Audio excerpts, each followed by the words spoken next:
a little trip with me, and hopefully you can see how the hood, suburbs, and Main Street are all connected. Enough respect it, I mean, we network across the globe, cause it's a global market in case you didn't know. And since we all about information flow, let me be the first one to welcome you to Tech Zone with Paul Amadeus Lane. Let's talk tech, cause technology changing the game. It's all good in the hood, it's everywhere. Now let's get to the show, cause we live on air, yeah. Hello and welcome to the Tech Zone. I am Paul Amadeus Lane, and I'm so happy to have you here on this edition of the show. We have a very informational program for you today. We're going to be talking about a technology today that not only saves time, saves money, but also can save the environment when it comes to cooking. What if I tell you that there is a cooking innovation out there that not only can help you make healthy meals out there, but also do a lot of great things for the environment? Well, coming up in our second segment of the show, we're going to be joined by a very special guest talking about that innovation. And it's going to be really intriguing, some of the things that is brought up in that interview about how ones who living in third world countries or underdeveloped countries, how they use different fuels to cook. That is so unhealthy that many people are sick because of that. But this innovation right here has a global initiative, and it's definitely changes lives.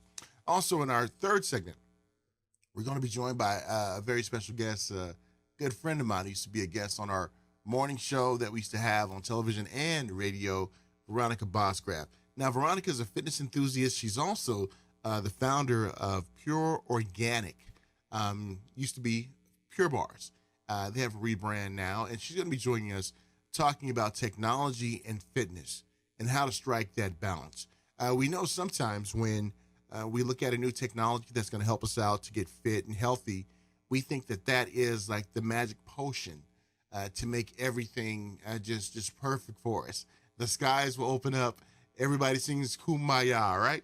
But no, when it comes to technology, there is a balance we have to strike to make sure that we are, having success when it comes to getting healthy, getting fit. And Veronica is going to share that with us in our third segment of the show. And don't forget, you can always connect with me, paulonwheels.com. That's paulonwheels.com. Let me know feedback about the show. And we really appreciate the feedback that we've gotten thus far. Really appreciate any feedback, whether good or bad. So thank you so much for your support. And on our show in this segment, first segment, we're going to talk about some of the tech trends that happened this past week. And, I'll give you my take on it too, and I want to hear your take as well. Now, just because I give you my take don't mean that I would like for you to adopt my take. It is just my opinion about some of the news that we have and just my take on it. And my take may be wrong. My take might be right. And, you might can change my mind with certain things, about this technology we're going to talk about this morning. And don't forget, this is the Tech Zone. You can check us out here on the radio, the live stream video you're watching right now, and also uploaded on YouTube as well. So let's get our show started. I'm going to show an image right now, and those who are watching in our video feed, this little thing right here. You're probably wondering, what is this? Well, it takes us to the land of Google in our first story. Google unveils an AI-based personal assistant. This personal assistant, it uses artificial intelligence and search to let people not just get answers to their questions, but even control their devices. Now, let's say when it comes to watching a movie, this device right here will watch your trends and make suggestions based on the films that you've liked before. So you better be careful, because if you're watching something that you're not supposed to watch and your family sees some of the suggestions, you may can get yourself in a little bit of trouble. So cut out watching all that nasty stuff. And because, this is like the truth serum. It's the tell-all in this Google personal assistant. But not only that, Google envisions this piece of innovation to control your devices too. So it's kind of like a one-all kind of device that can control everything. Just like the Echo, it has a speaker on it. You can listen to music, and just have a blast with it. And This is going to rival the Amazon Echo. That's Google's plan right here. Now, here's my take on it. I'm just hoping that this device doesn't go Joshua on me. Now, some of you may wonder, Joshua, what's Joshua? Think back to the movie War Games. Remember, it was a guy named, was it Falcon's Maze or something? The guy, the professor who built Joshua.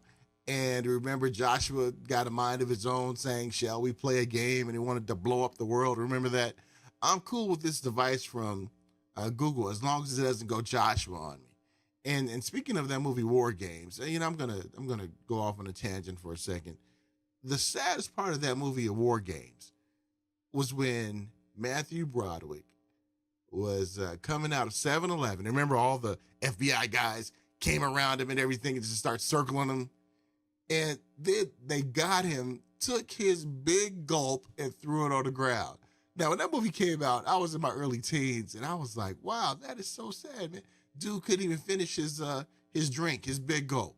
So to me, that was the saddest part of the movie. Not that the world was going to go to extinction and everything, but that's one of the questions when it comes to this artificial intelligence. Will there be a governor on it? Because when something starts to learn certain things, so one of my favorite shows is the 100. It's on the CW, and this last week they had an AI.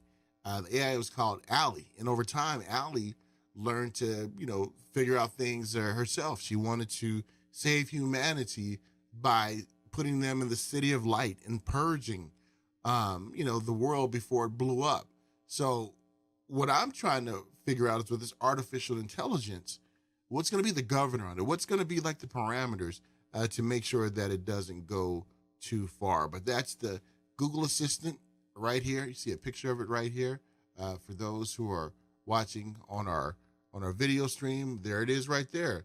Will you go out and get one? Yeah, I probably will, because I got to check it out. This is the Tech Zone, right? I mean, what check if I don't get and try it out? How can I speak on it, right? All right. Our next story takes us to social media. You know what that is, right? That's Twitter.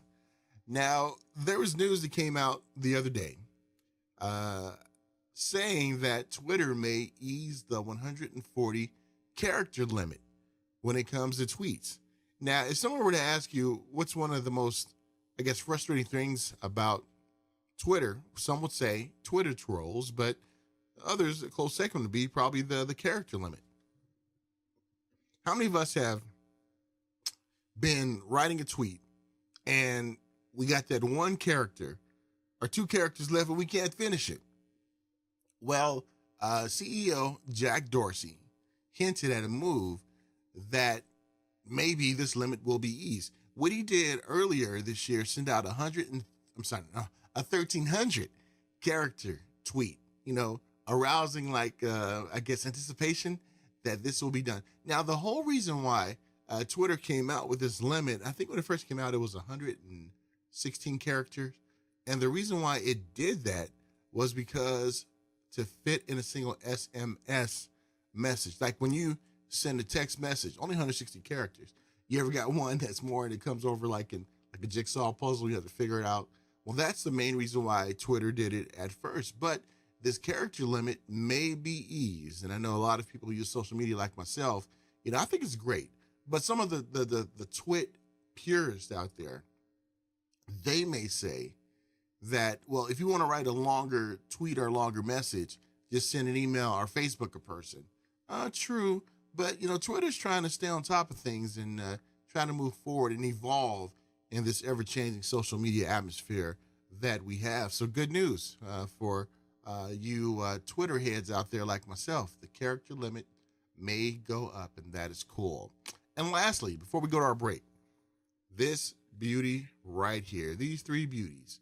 Motorola last week unveiled 3 new smartphones, the 4th generation of the Moto series, the Moto G, the Moto G Plus, and these two can be customized using Moto Maker, so you can, design your own phone. Now, the third one in the series, the Moto G Play, you're not able to do that.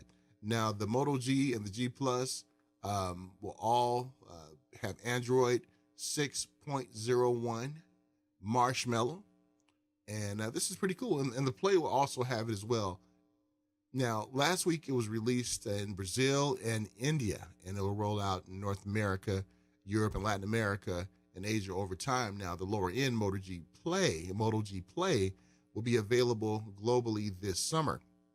Now, what's some of the specifics of this device right here? Well, the models will have a 5.5 1080 full HD display with a 16 MP rear camera and a 5 MP front camera. They'll run on Qualcomm Snapdragon 617 octane processor that goes up to 1.5 gigawatts, no gigahertz, Doc Emmett Brown, right? And also have the 550 megahertz Adreno 405 GPU. Now the Moto G and G Plus will also be available with dual SIM visions and also versions in select regions that offer 16 gigabytes, 32 gigabytes of internal storage. Both take about 15 minutes to charge the battery for up to 6 hours use. Now that's pretty cool. Now 15 minutes to charge your battery. Now that's what I'm talking about. And the Moto G Play, this one will be scaled down a little bit, 5-inch screen, 720 HD screen, and 8 MP rear camera and a 5 MP front camera. And it runs on quad-core Snapdragon 410 processor. So as we get more information about this phone, we will see how it compares with the other phones out on the market, the S7, Samsung Galaxy, the new iPhone. So we'll do a comparison and see how it, stacks up. Now, I've always liked Motorola. Motorola was one of the first cell phone manufacturers. Remember the old Miami Vice brick phone? That big old thing, Crockett and Tubbs. Hey, pal. Remember that? And then they came out with the StarTAC, that flip phone, and then the Razor Droid. Remember that one? So we'll see how the new Moto series stacks up. And it seems like that all these cell phone manufacturers are coming out with new phones like every minute. How can we keep up? To buy new phones or not buy new phones? That is the question. Well, the question is, yes, stay tuned. This is the Tech Zone. I am Paul Amadeus Lane. I'm going to slip into something a little more comfortable. Our listeners and viewers out there who are watching on live stream and YouTube, when we get back, we're going to be joined by a very special guest talking about some cooking innovation out there that's not only healthy for us, but healthy for an environment as well. So we'll be right back here on the Tech Zone. Don't go nowhere. We'll be right back. Stay tuned for more.